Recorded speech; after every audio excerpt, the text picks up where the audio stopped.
मध्य प्रदेश वन्य जीवों के प्रबंधन की दृष्टि से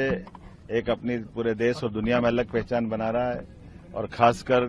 भोपाल में रातापानी में डॉक्टर विष्णु श्रीधर वाकणकर के नाम पर हमने हमारा 8वां टाइगर रिजर्व पार्क की घोषणा की थी और उसका जिस प्रकार से सफलता के साथ स्वागत हुआ और धीरे धीरे करके भोपाल में वन्यजीव प्रबंधन की दृष्टि से ये देश की पहली राजधानी बना है। मुझे इस बात की प्रसन्नता है कि हम एक और टाइगर रिजर्व पार्क की आज अधिसूचना जारी कर रहे हैं। ये माधव नेशनल पार्क टाइगर अभयारण्य के नाते जाना जाएगा। यद्यपि ये माधव नेशनल पार्क तो 1956 में बना था, लेकिन टाइगर रिजर्व पार्क करके जब ये बन के जाता है तो ऐसे में टाइगर की प्रति जिज्ञासा और हमारा फॉरेन का, अपने देश का, सभी जिज्ञासु पर्यटकों का ये अद्भुत केंद्र बनेगा। मुझे इस बात की प्रसन्नता है कि मध्य प्रदेश में यशस्वी प्रधानमंत्री के माध्यम से एशिया का पहला चीता प्रोजेक्ट भी सफलतापूर्वक हमने यहीं चंबल के बेल्ट में ही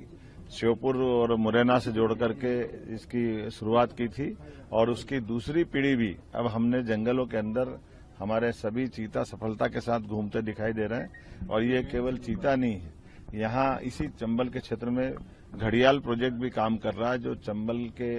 नदी के माध्यम से घड़ियाल पुनर्वास की दृष्टि से एक बड़ा प्रोजेक्ट है। और अब तीसरा ये माधव नेशनल पार्क टाइगर अभयारण्य बनने के साथ ही एक पूरा चंबल का बेल्ट पर्यटन की दिशा में, रोजगार की दिशा में, क्षेत्र को पहचान की दिशा में एक नई अपनी पहचान बनाएगा। जिस टाइगर रिजर्व पार्क को हम अनाउंस कर रहे हैं, इसके अंदर वैसे भी काफी बड़ी संख्या में हमारे जंगली जीव, खास करके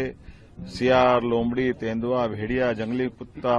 जंगली सुअर, शाही, अजगर, चिंकारा, चौसिंगा इत्यादि तो पाए जाते हैं। बड़े पैमाने पर यहाँ से लगी हुई नदी में मगर भी पाए जाते हैं और हम कोशिश कर रहे हैं कि धीरे धीरे करके मध्य प्रदेश की जो मूल पहचान है कि वन्य जीवों के साथ सह अस्तित्व की भावना और मध्य प्रदेश के निवासियों का जो स्वभाव है वो प्रकृति के अनुकूल होते हुए अपने देश में वैशिष्ट वाला है। जब हमारे राज्य के अंदर 31% वन और देश के अंदर कुल वन क्षेत्र का 9% से ज्यादा हिस्सा हमारे यहाँ है, ऐसे में हमने अपने वन्य पॉलिसी के अंतर्गत इसको टाइगर रिजर्व की घोषणा की है। मैं उम्मीद करता हूं कि इसके करने से, उदाहरण के लिए बताना चाहूंगा कि अभी की दशा में 8वां रिजर्व पार्क में हमारे सारे पर्यटकों के आगामी,